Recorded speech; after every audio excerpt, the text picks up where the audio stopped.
Welcome, ladies and gentlemen. I'm Hira Dadia. We have with us Mr. Ranjan Chatterjee, MD and Chairman at Specialty Restaurants, joining in. Welcome to the show, Anjan, and always a pleasure to speak to you. It actually, increases our horsepower as well, speaking to you. Thank you. Thank you. Pleasure's all mine. So, Anjan, taking into consideration, picking up from our last conversation as well, we've seen a lot of progress, a lot of tweaks, a lot of strategy changes that have happened, right? How has it augured in the first quarter of the year? You have seen the results, so I don't need to tell you beyond anything else, because I think, as I told you, that I've been talking about a rebirth of the organization.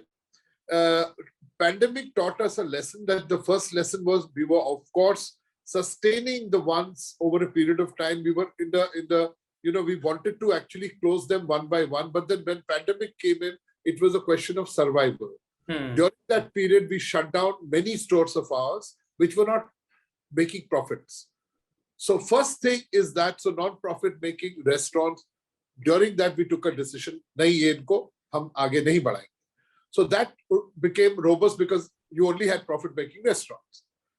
Now ye tha ki SSG karna hai, humko, we have to increase the same store growth, work very hard and ensure that the same store growth pe focus kiya. And then if you see, there's a 15% growth on the same store. Now, same store growth did not come only from dine-in. There's a learning which we had from pandemic, that one model which was not a part of ours was the delivery. We continued to talk about the dine-in, which was the primary model of ours, and around 7-8% was our delivery. Suddenly we realized that no, pandemic has taught us that this is reality. And mind you, the delivery surge is here to stay. More and more aggregators are coming in. I'm sure that you have friends and you yourself just will pick up an aggregator and then talk to them. That on the dining table, there'll be 4 kinds of food coming in from all over the place. And this trend is here to stay. So suddenly in the same store, we got dine-in and we got the delivery. So the combination of these two were the growth engines. Going forward, wherever we have shut the restaurants, we are representing our brands like aap jante hain ki, mainland China, O Calcutta, Sigri and Sweet Bengal primarily is one food-led. Hum 28 saal se we've been in this business. We know what not to do. So there's a consumer freight. You will only call from a place when it is delivery where you know that it's a brand, safe, sound, and it will come home when we don't have anything to worry about on the hygiene. So we are ISO 22000 kitchen based, and the model which we have always followed is 5-star food and service at non-5-star prices, where people are intimidated at a price. So price value equation of ours. I was just talking to a friend of mine. He has a complaint that why is it that your food is so large in portion? This I've learned from my dad, that, when you feed somebody, you might as well feed enough or keep it on the plate. Even if it is leftover, food is not to be wasted. People carry as a doggy bag. So the price value equation has been there, and that is sustained. All these factors put together, sweating of assets, have actually shown the kind of growth, not just in terms of top line, it is also the profitability. Absolutely. And if you see in terms of the revenue itself, it's almost 3 times the number that we had in the same quarter last year, right? So that's a fantastic growth. And as you mentioned, a lot of factors have contributed to it. Coming to the cost side of it, have you seen major challenges there or any challenges there? Because we have seen a lot of costs that have gone up, mainly on the back of the way crude prices have gone up. So logistics has gone up. Automatically, you have a lot of perishables, consumer durables that have gone up. So has that been an impactful? Has that created any impact? See, we are a volume-driven company, so we believe in high volume, comparatively lower margins. Now, reason is that it's important to ensure that the promise which we have done has to be sustained. We have got pressure. We had pressure, particularly when the Ukraine thing started, but we have been able to mitigate and balance it through, because we are a debt-free company.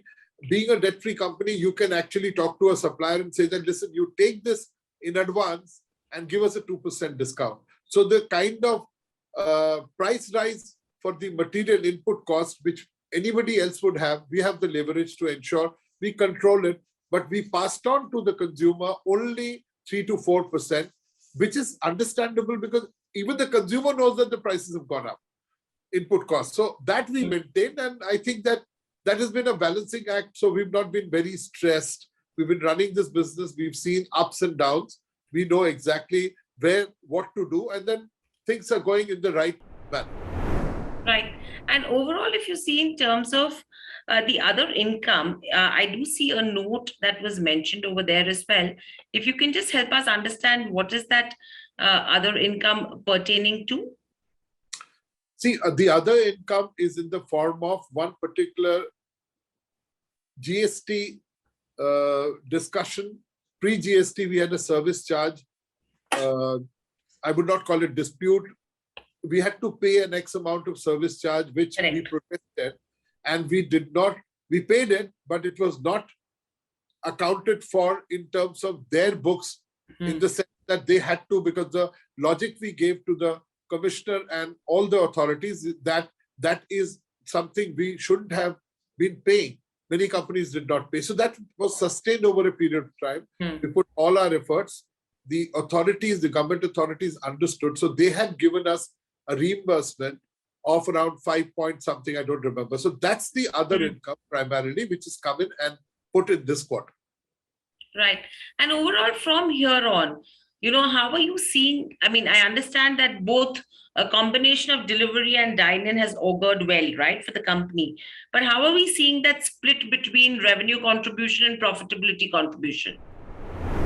So it's a simple thing. One restaurant's being sweated. You're sweating one restaurant, so you're doing a delivery and dine-in. So there's a kitchen within kitchen. Plus you're adding cloud kitchens where the capex is very low. But because of our brand strength, all 3-4 brands are coming in from there. So that will give us a top line of, say, hypothetically 100 rupees. Out of that, around 40 rupees is our margin, as against the standalones where we input around 4 crores of input cost in terms of the making of the restaurant. So EBITDAs have to be balanced. Here it is low, nice, spruce, and in terms of a very nimble-footed model. So you will see these two combined, same-store growth will grow up. And going forward, we are concentrating on the restaurants, refurbishing them, making it contemporary. And we are a debt-free company, as I said, with a lot of pride, because I have never believed beyond a particular point of time, get into leveraging. Right from the beginning, we've not done, even during pandemic, we bolstered our company and looked after people from that kind of a kitty. So then we can actually invest in our existing stores, which are slightly getting into the 4th, 5th year, refurbish them, get a new contemporary look and feel. Everybody wants change. So all these put together, you will see the same store growth growing, coming up. So and the other thing will be the wet-led one, like an episode, which is a brand low profile, but that makes a lot of profit. Happy Pola. Excuse me. So Happy Pola, another one, which is wet-led. Millennials are not just going for food, they're going for, khana to bahana hai, liquor jo peena hai. So I call it. So there is people are going for binge drinking. All these things put together, you will see going forward, cautious opening of new restaurants. Yes, there will be growth, but cautious, intelligently spread. Concentration is on profitability, and line items are being watched on a day-to-day basis, which we used to do earlier. Sabse badi baat ye hai ki once you close the non-profit making stores, you have already gained a lot, and then everything is growing as per the new models of delivery and dine-in together.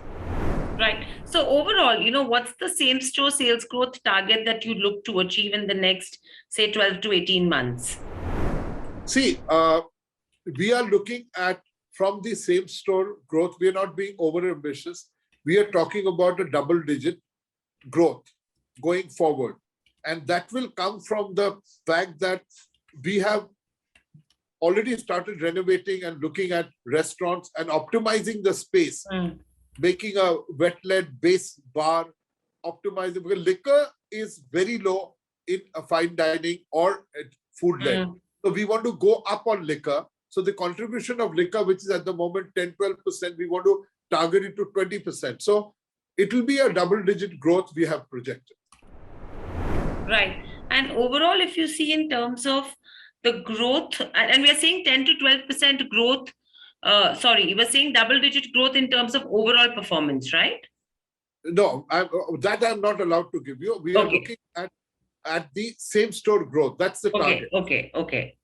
Got it.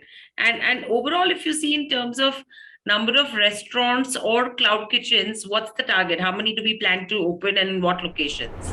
We have 12 of them cloud and kitchen within kitchen, almost 57 of them. So the balance of that, we are already putting in 11 of them in the next quarter. And you will see going forward, slow and steady. We don't want to cannibalize. Kya hota hai ki you open one restaurant, next to that you open another one eats into the other one. So that we have restricted. So there'll be a steady growth of the cloud kitchens and kitchen within kitchen, adding more brands in the existing cloud kitchen because our cloud kitchen works only on the basis of like we have mainland China, Hakka, we have Calcutta, we have Sigri. So all cuisines are represented from one particular store. Everybody may be the surging, the main growth engine, top lines coming from a mainland China, but we've given birth to a brand called Hakka, which is poor man's Amitabh, which is good Chinese in terms of a robust understanding, but different kind of a menu. Even that is showing great growth. So all over again, we are starting to understand that delivery, besides the dine-in, same store growth, there will be a balance of these two coming in. I'm repeating myself that you will see that good things happening. Absolutely. And some things like this is absolutely necessary for the youth of today, for the people of today to survive in a country, because that's one of the biggest sources of entertainment. That's right. Well. So, veterans like you have to be in the industry and make the industry work and succeed in all possible ways. Thank you so very much. Thank you, Anjan, so much for joining us on the show. Always a pleasure to speak to you as well. And I think the next conversation I want to do is with you and your son to see how, both the generations are coming together and take this entire history and lineage together. But absolutely looking forward to that conversation as well. One important thing that I keep on saying it internally in our conferences that the father continued to sell food because I'm more food-led. Khane ke shauqeen, khane ke shauqeen.